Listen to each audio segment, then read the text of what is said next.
মুহূর্তে আছি সিলেটের কোম্পানীগঞ্জ উপজেলার ভোলাগঞ্জের সাদা পাথরে। এই সাদা পাথর নিয়ে বা সাদা পাথর লুটপাটের ঘটনায় বা চুরির ঘটনায় সারা বাংলাদেশ, সারা বিশ্বে এখন তোলপাড়।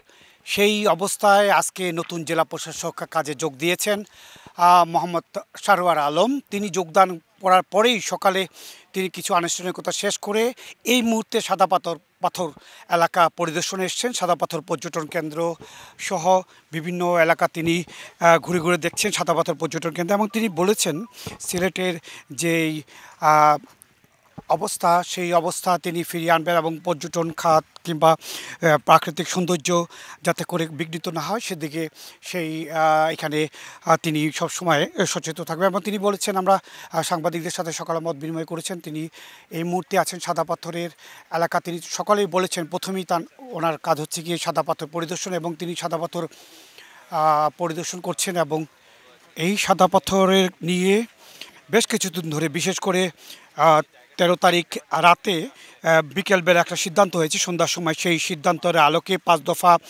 একটি সিদ্ধান্ত নিয়েছে, এবং সেই সিদ্ধান্তের আলোকেই সাদা পাথরের পুনঃস্থাপন করা হচ্ছে।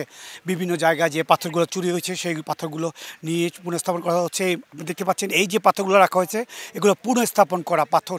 বিভিন্ন জায়গায় চুরি হয়ে গিয়েছিল, সেই পাথরগুলো উদ্ধার করে এই পর্যন্ত প্রায় 7 থেকে 9 লাখ ঘনফুট পাথর উদ্ধার করা হয়েছে বা জব্দ করা হয়েছে। এর আগে যেটি বলা হচ্ছিল যে 1 থেকে 1.5 কোটি ঘনফুট পাথর এখান থেকে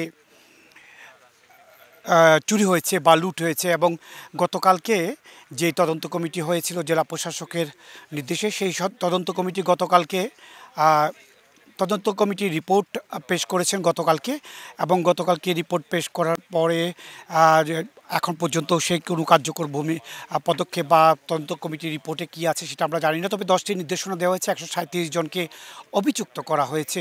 অন্যদিকে দুদকে একটি তদন্ত রিপোর্ট দিয়েছে, অন্যদিকে উচ্চ ক্ষমতাসম্পন্ন আইন বিচার বিভাগের বিভিন্ন ব্যক্তিদের নিয়ে একটি আলাদা তদন্ত কমিটি করা হয়েছে।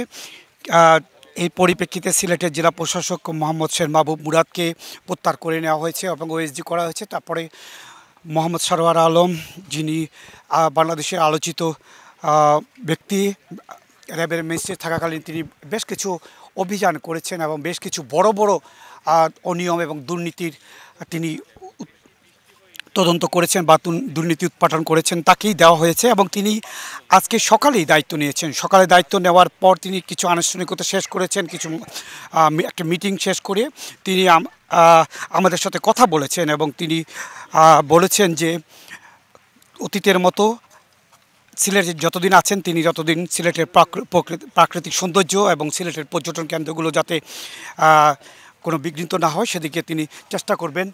এবং তিনি দুপুরবেলা সিলেট বা একটা মিটিং ছিল, সেই মিটিং শেষ করেই সিলেটের যারা ঢাকা থেকে এসছেন সচিব মহোদয় সহ অন্যান্য কর্মকর্তারা বিভিন্ন মিটিংয়ের যোগদান করে এখানে এসেছেন। আমরা শুনতে পেয়েছি আগামীকালকে খনিজ সম্পদ মন্ত্রণালয়ের সচিব এই জায়গাটি পরিদর্শন করবে। এই জায়গাটি খনিজ সম্পদ মন্ত্রণালয়ের অধীন, এবং এই জায়গায় তিনি পরিদর্শন করবেন, এবং পরিদর্শনকালে তিনি বিভিন্ন জায়গা দেখবেন। মোটামুটি বলা যায় যে সিলেটের সাদা পাথর, ঐতিহ্যবাহী সাদা পাথর, যেটি দেশ বিদেশে বেশ পর্যটন কেন্দ্র হিসেবে সুপরিচিত, সেই সাদা পাথর পর্যটন কেন্দ্র আজ বিলীন অবস্থা পড়ে গেছে। এবং সে অবস্থায় বলা যায় সাদা পাথর কেন্দ্রকে আবার পুনঃস্থাপন করার জন্য তিনি পরিদর্শনে এসেছেন, এবং তিনি আজকে সকালে যোগদান করেই পরিদর্শনে এসেছেন। এবং তিনি চাচ্ছেন, এই মুহূর্তে আমরা চাচ্ছি যে আমাদের যে নব যোগদানকৃত আজকেই যোগদান করেছেন সিলেটের জেলা প্রশাসক মোহাম্মদ সারোয়ার আলম, আমরা একটু কথা বলতে চাচ্ছি। আমরা এখানে বেশ কিছু সংবাদকর্মীরা আছি। আপনি আজকেই যোগদান করেছেন এবং আজকেই যোগদান করে কয়েক ঘন্টার মধ্যেই এখানে পরিদর্শনে এসেছেন। আপনি অনেক কিছু দেখেছেন গণমাধ্যমে, টেলিভিশন এবং সংবাদ মাধ্যমে, আজকে নিজে স্বচক্ষে সেই পরিস্থিতি দেখলেন, আপনি কেমন লাগছে এই জায়গাটা দেখে? না, আমি ঘটনাটা জানার চেষ্টা করছি যে আসলে কী অবস্থা ছিল, কত দূর নিয়ে গেছে, এখন কী অবস্থা, এবং এটার জন্য কী কী পরিকল্পনা নেওয়া যেতে পারে, এবং এই যে পাথরগুলো নিয়ে গেছে এটা আসলে কোন কোন জায়গায় আছে। দুটো বিষয়ে আমি গুরুত্ব দিচ্ছি আমরা, সেটা হলো যে যে পাথরগুলো নিয়ে গেছে এই অঞ্চল থেকে যেন আর কোনো পাথর যাতে নিতে না পারেন, মানে এখান থেকে যারা নিয়ে গেছে বিভিন্ন জায়গায় লুকিয়ে টুকিয়ে রাখছে, বা সিলেট অঞ্চল থেকে যাতে আর কোনো পাথর যেতে না পারে বাইরে, সেই জন্য চেকপোস্ট কাজ করছে, সেটাকে আমরা একটু এনফোর্সিং করার চেষ্টা করব। আর ইমিডিয়েটলি আগামীকালকে এবং পরশুদিনের মধ্যে আর কিছু প্ল্যানিং আমরা নিচ্ছি। আমরা আশা করছি অল্প কয়েকদিনের মধ্যে ইনশাল্লাহ আগের অবস্থা ফিরে আসবে।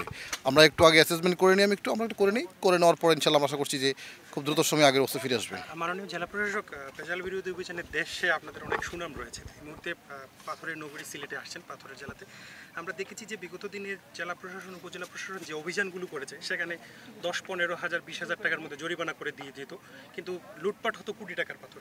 আপনি র্যাবের অভিযানে দেখেছি 5 লাখ 10 লাখ জরিমানা করতে। এখানে জরিমানার পরিমাণটা কেমন? এটি মানে কোনো বিষয় না। দেখেন, punishment is not the always solution, prevention is better than cure বলে একটা কথা আছে।